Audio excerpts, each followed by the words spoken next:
इन्होंने पहले कमर कसी, फिर उठे और फिर चले और अंत में इष्ट देवन सिरुनाई, इष्ट देवताओं को प्रणाम किया। तो जो काम पहले करना चाहिए वो सबसे बाद में किया। इष्ट देवताओं को पहले प्रणाम करना चाहिए, पर एक संत का भाव है कि इन्होंने इष्ट देवताओं को प्रणाम किया ही नहीं। तो हमने उनसे पूछा, लिखा तो है चले इष्ट देवन सिरुनाई, तो वो संत कहने लगे कि इसका दूसरा अर्थ है। तो हमने पूछा क्या? का अनेक राजा धनुष तोड़ने आए हैं और सभी के अपने अपने इष्ट देव हैं, तो सब देवता आकाश में प्रकट हो गए और एक दूसरे से कहने लगे कि हमारे भक्त भी आए हैं धनुष तोड़ने, और ये धनुष तोड़ने जाएंगे तो हमें प्रणाम जरूर करेंगे। तो दूसरे देवता ने कहा कि हमारे भी भक्त हैं, वो हमें प्रणाम करके जाएंगे। अच्छा ठीक है। तो इनके इष्ट देवता कर रहे थे प्रतीक्षा, इतने में एक राजा ने कमर कसी। तो दूसरे ने देवता ने कहा कि देखो तुम्हारे भक्त ने तो कमर कस ली, प्रणाम नहीं किया। कहा भी कमर कसी, उठे थोड़े ही हैं, परिकर बांधी उठे, वो तो उठकर खड़े हो गए, प्रणाम नहीं किया। अरे कहा भी उठे चले थोड़े ही हैं, जाएंगे तो प्रणाम करके जाएंगे। लेकिन जब चले गए तो इष्ट देवन सिरुनाई, इष्ट देवताओं ने अपने अपने सिर झुका लिए कि धन्य हो, ऐसे भक्त हमें और कहां कहां मिलेंगे। ये उन संत का भाव है। अच्छा आप ये सोचो, जिनके इस व्यवहार से उनके पूज्य जनों के सिर शर्म से झुक जाते हों, उनसे समाज की समस्या के समाधान की आशा कैसे की जा सकती है? ये मनमुखी है।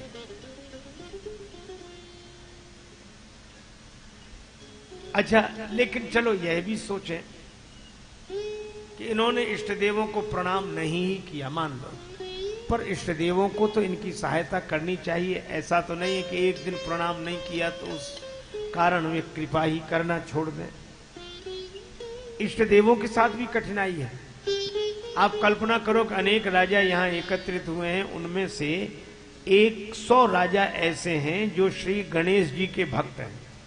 अब एक राजा जा रहा धनुष तोड़ने, तो वह दूसरे राजा से कह रहा है, एक राजा धनुष तोड़ने जा रहा है तो वह गणेश जी से प्रार्थना करता है, हे गणेश जी महाराज हमसे धनुष तोड़वा देना, हमसे धनुष तोड़वा देना।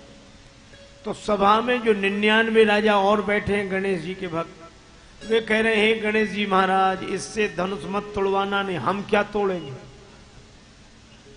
अब गणेश जी के साथ बड़ी समस्या यह है कि वे एक की सुने कि 99 की। और मजे की बात यह है कि जिससे धनुष नहीं टूटता था वो भी 99 में शामिल हो जाता था।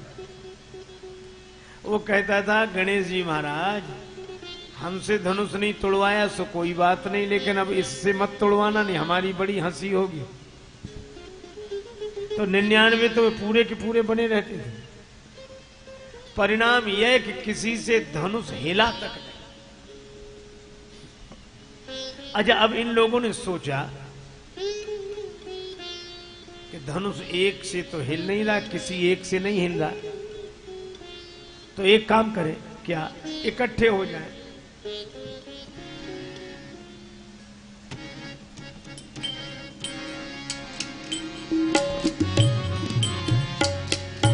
एक ही बारा भूप सहस 10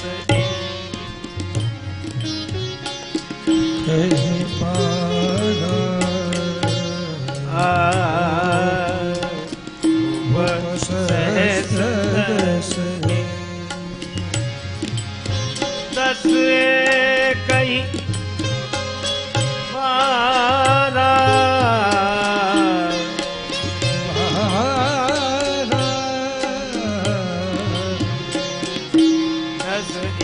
दस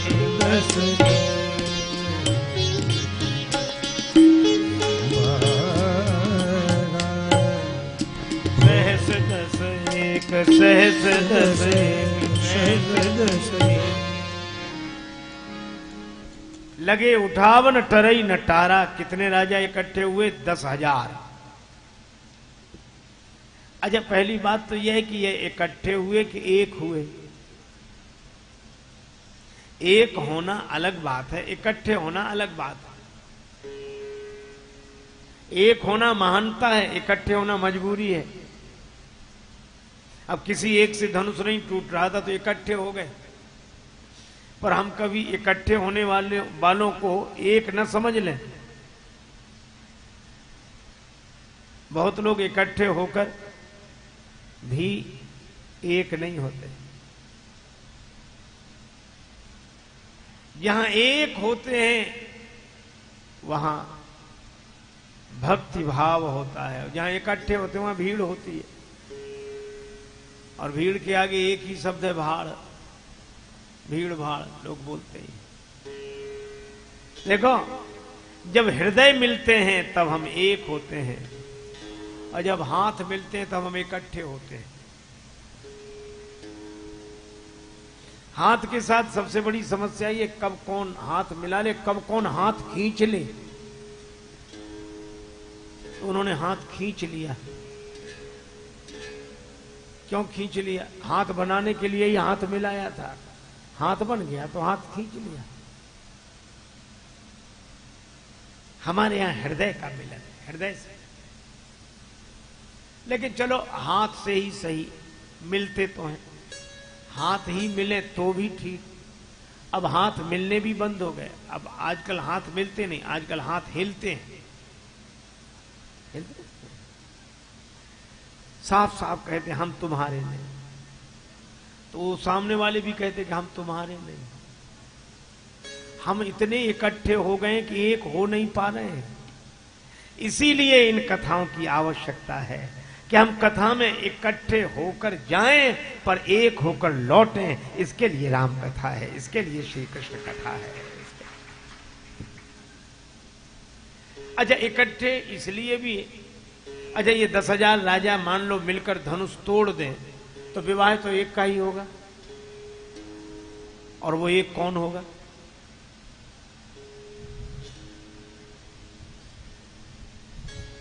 है? वो एक कौन होगा? तो ये राजा लोग बोले हमने फैसला कर लिया है। क्या फैसला किया? कहा हमने यह फैसला किया है कि पहले तो मिलकर धनुष तोड़ लो, फिर जो जीते फिर बाद में लड़ेंगे, और जो जीतेगा उसी के गले में जयमाल गिरेगी। जो जीतेगा, जो तो जिन्होंने पहले ये फैसला कर लिया है कि बाद में तो लड़ना ही है, तो वो एक कहां है? इकट्ठे हैं। और इसीलिए श्री तुलसीदास जी ने व्यंग किया, भूप सहस 10 एक ही 12। 10,000 राजा इकट्ठे हुए, और 10,000 में व्यंग यह है कि अगर अंकों की दृष्टि से लिखा जाए तो इसमें अंक है सिर्फ एक, बाकी है 4 शून्य। व्यंग यह है कि ऐसा संगठन जिसमें हर आदमी अपने को एक समझे, बाकी सबको शून्य समझे। आज की भाषा में ऐसा संगठन जिसमें हर आदमी अपने को हीरो समझे और बाकी सबको जीरो समझे।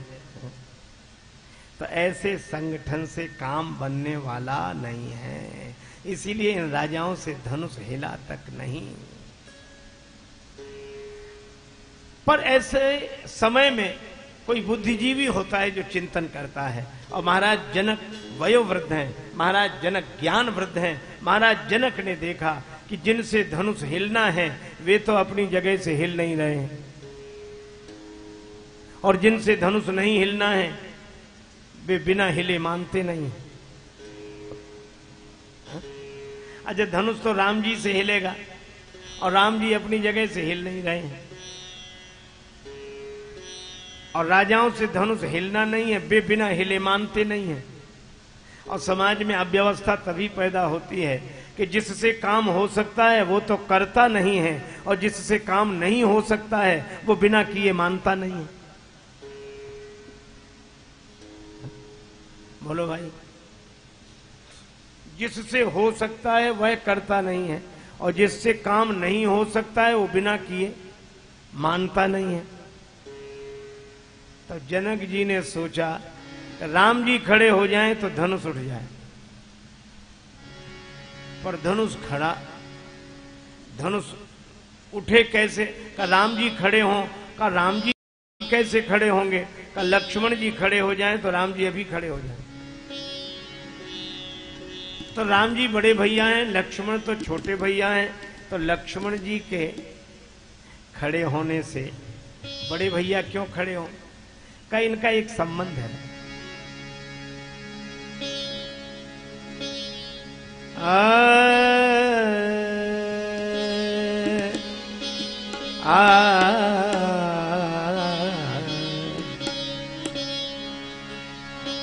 रघुपति की बेमन पताका, रघुपति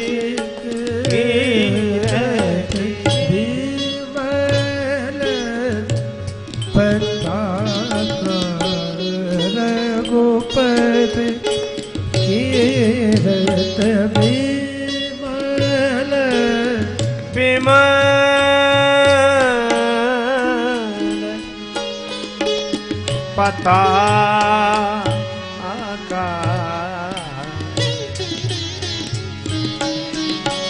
दंड समान भयऊ, जस जाका रघुपति की रहती, रघुपति की रहती, रघुपति की रहती। राम जी का यश झंडे के समान और लक्ष्मण जी का चरित्र डंडे के समान। झंडा आस्था का स्वरूप है और डंडा व्यवस्था का स्वरूप है। ये दोनों साथ, झंडा कितनी महान हो, कितनी पूज्य हो, डंडा न लगा हो आकाश में लहरा ही नहीं सकता है।